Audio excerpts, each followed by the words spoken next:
So we're here at Eldridge Park, a classic little park with a long history and a very unique carousel.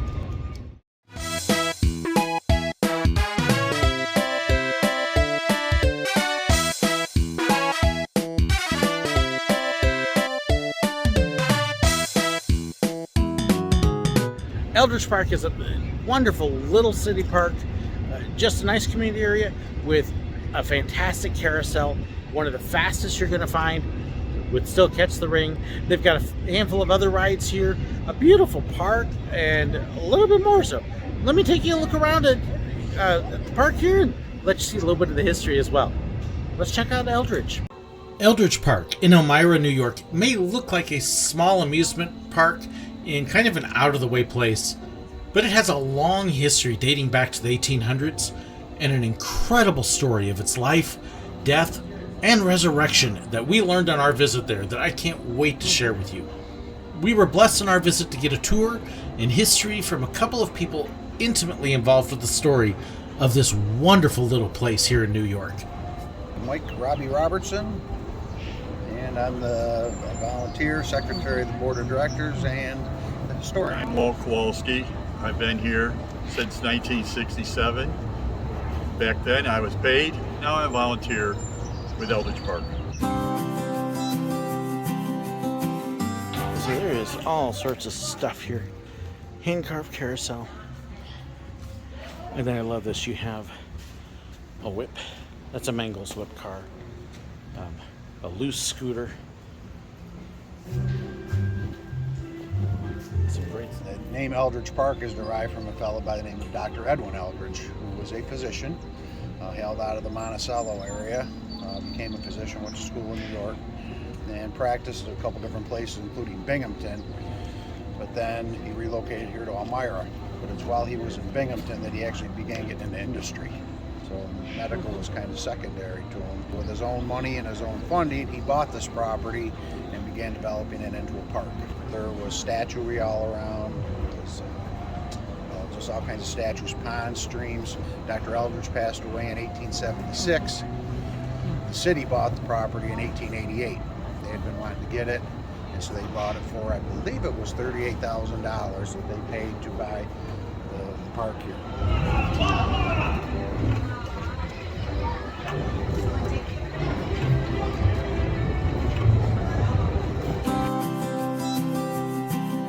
For the kiddie land, there's a couple classic old rides that you just can't find anymore. Like the horse carriages.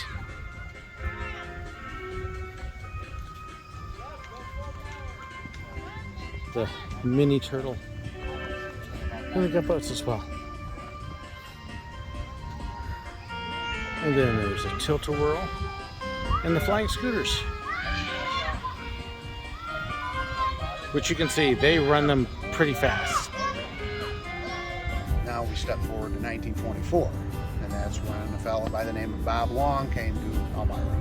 So newly married, he came here and he brought his wife, and the ride that he found that ran at Young's $1 Million Pier in Atlantic City, and that is what's now the Eldridge Park Carousel. It's been changed over the course of time, but the structure and everything is an original Charles I.D. Loof machine that ran at Young's $1 Million Pier and debuted here in 1924. So it started with the carousel. That was attraction number one. They put together a boat ride, an old wooden boat with a dragon head called the Jasper boat, and that used to give rides out on the lake. 1930s brought a new development, a new partner, and Oscar Bittler. Between the two of them, they created a full-fledged midway. The roller coaster was Oscar's first ride. That began operation in 1937. From there, he invested in a whip ride, kiddie land, and everything. We had the carousel, we had the scooter ride, we had a scrambler, we had the flying scooter ride, we had a crazy cup ride. Now if you talk to anybody that rode the flying scooter ride, the main thing was it went over the lake.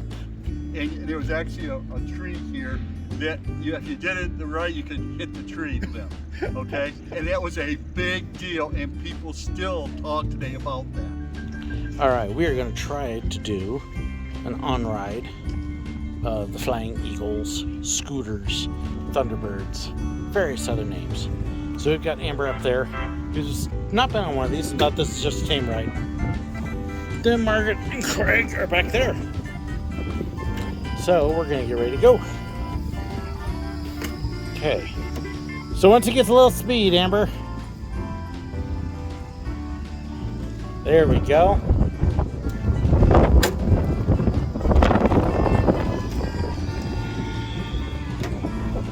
Oh yeah.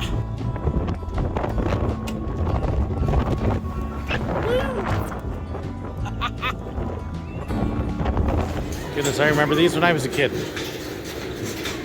So you can kind of see the boats there. And let's see what a classic old turtle looks like. Yeah, there's adult ones, but there's also the kids. And just a wonderful little party.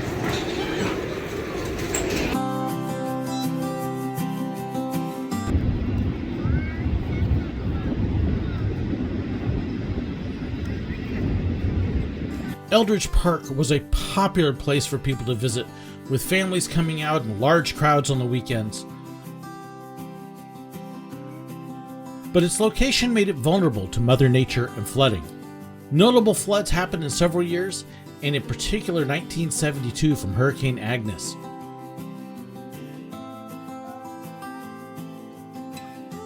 Come to the end, we have to talk about the bitter end of Eldridge Park. Bob Long retired in 1980. Just take a little look at history.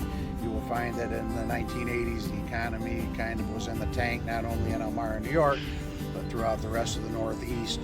And people that were spending their money were spending it at bigger parks, and that and insurance rates and everything just pushed to the demise of Eldridge Park in the 1980s. When Bob Long died in 1983, the heart and passion that kept the park going went with him. And along with that and the downturn in the economy and rising insurance prices, it sent the park on a gradual spiral that would lead to its eventual closure in 1988 and the demolition of most of the rides.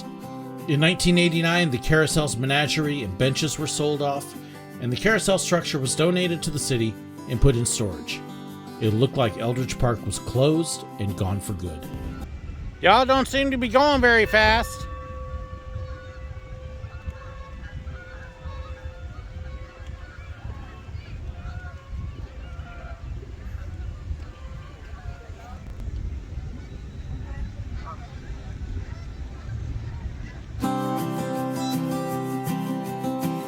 They also have a wonderful little lakeside cafe, a museum here, and just lots of little things to see and check out. Well, the park sat idle for a number of years. In 2003, our organization was formed. The Eldridge Park Carousel Preservation Society was formed with the purpose of, refurbishing the Eldridge Park Carousel, which was a labor of love, and with a lot of support from the community and a lot of hard work from a lot of volunteers, the carousel roared back to life in 2006, and since that time we've just been trying to grow. I don't know if this is one of the old roller coaster cars or not. It looks like it could be, and converted into a place to sit here in the cafe. And one of the horses.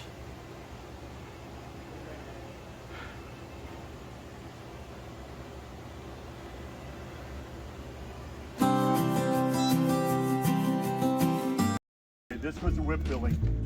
So I was wondering what that was yesterday. So that's the whip. That's not what we call the dance hall.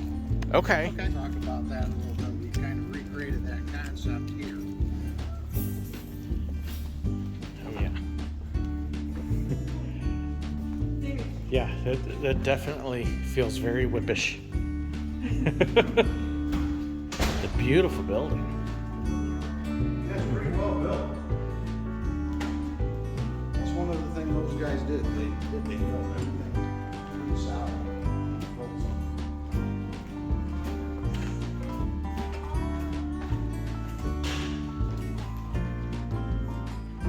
There's our original.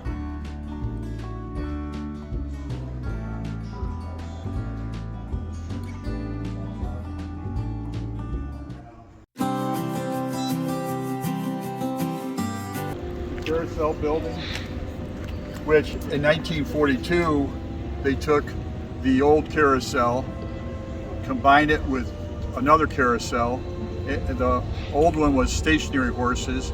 Mr. Long carved some of the legs off to make them jumpers and switched it over to some jumpers, some stationary, and also built the new building as it is today. So that's 1942. All the outside row of horses were carved after the park started in 2023, and we got the idea of trying to bring the carousel back. We're all carved by a gentleman in Cornersville, Tennessee. And we had pictures of all the outside row, and he tried to carve them to be as close to the originals as possible. Now all the inside ones are all different from different auctions and different buying. So the catch the ring here is a little different than some of the others. Knoebels and Santa Cruz, when you catch the ring, they're constantly feeding, they have a target. Well, here it's actually manually triggered by the gentleman operating the carousel in the middle. And if you catch a ring, it's a free carousel ride to use later on. So hey, there's extra incentive. And if you don't want to use it for a carousel ride, you can hand it off or keep it.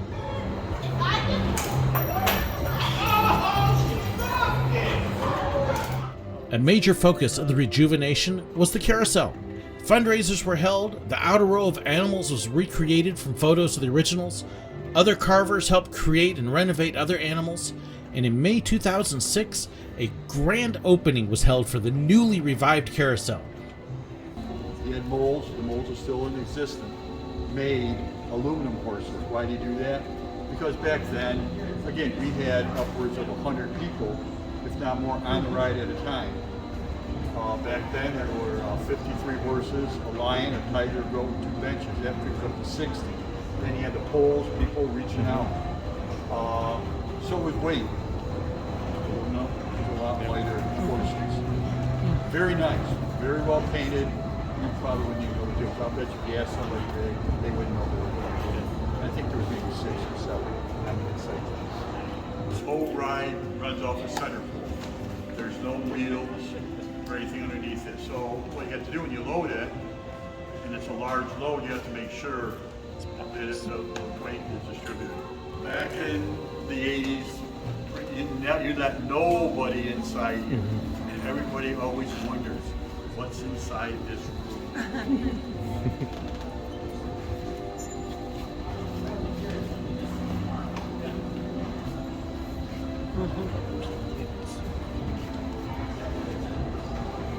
Okay.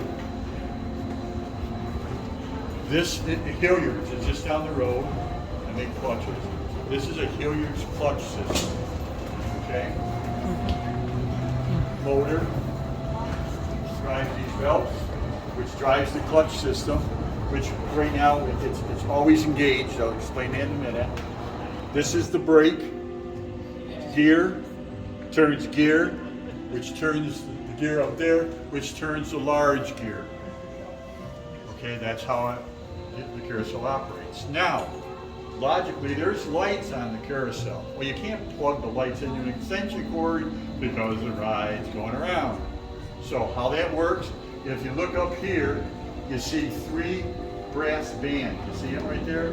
And over here, you have 6 brass wheels that you engage and disengage. So you engage them in, and now these 6 brass wheels run on those 3 brass bands, and that's how lights come on. Okay, so this is Willow. Cool. But then the one right next to Willow, that is an original. Now, back when I worked here, there was no fence. This was all open. You actually came here, got on the ride with a ticket, got on the ride. Then we jumped on the ride when it was going full speed and walked the ride and collected the tickets. Okay, and then you jumped back off, get the tickets, and then when the ride was done, the bell would ring, they'd all get off, or who wanted to get off, and then more would load, and then we'd jump back on. Now, before my time, actually 1966, there were rings that dropped. all the time. They had ring boys that fed the ring feeder. And there was a basket over by this hole over here that you would toss your rings into. And you would, one brass ring would drop every ride. The ring boy that was feeding the rings, that would be his brass ring. He would jump down off the ring feeder, come over and jump on the ride and get your brass ring and give you a ticket. And his brass ring went in his pocket. Now, that brass ring was his till he died. He thought the world of it. And some actually got buried with their brass rings. Oh, wow. Since that time, more additions and upgrades have been done. The old whip building was remodeled into a dance and social hall. More rides have been brought in. A new version of Jasper is even out prowling the water, and there are plans for more. We are a nonprofit entity, probably a unique situation in the amusement park world outside of a couple museums, but we're basically fully operated by volunteers who do the nuts and bolts stuff. You know, we do have some employees that do the day-to-day stuff and a general manager, but primarily it's the volunteers, and again, it's a labor of love for what we do. We need to keep it something that's manageable and something that we can maintain. But I think we still present a nice little regional attraction and area that people can go and have a good time, spend an afternoon at Eldridge, and you know, have some enjoyment and some nostalgia. Next on the wish list is a new building for the whip.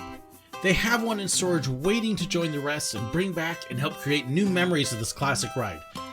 And there are ways that you can help them do this. Not just this, but help keep this wonderful place going. Souvenirs that you can purchase at the park or online include a history of the park, gorgeous ornaments, carousel rings, and more. You can leave a memorial or commemorative brick as we did, and they are looking for sponsorships for the horses and other areas as well. If you'd like to know more, you can contact them. I have contact information in the description of the video below. As we wrapped up our visit, I couldn't help but think back to the wonderful time we had, the amazing story behind this park, the over 100 years of families enjoying the area, creating memories, and the community coming together. Something that was lost for a long time, but now is back again, and something that I hope continues to grow and is never in danger of being lost or forgotten again. Eldridge Park is a true treasure.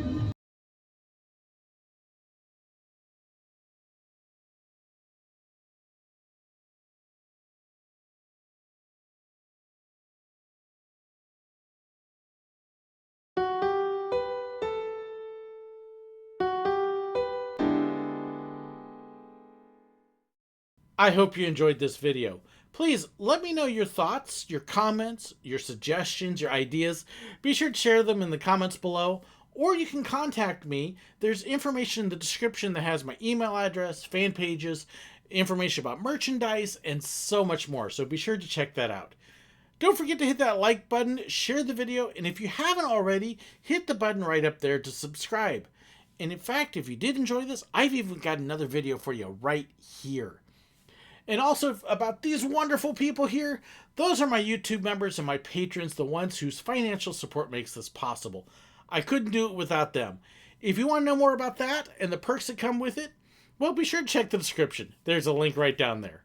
Thank you so incredibly much. God bless.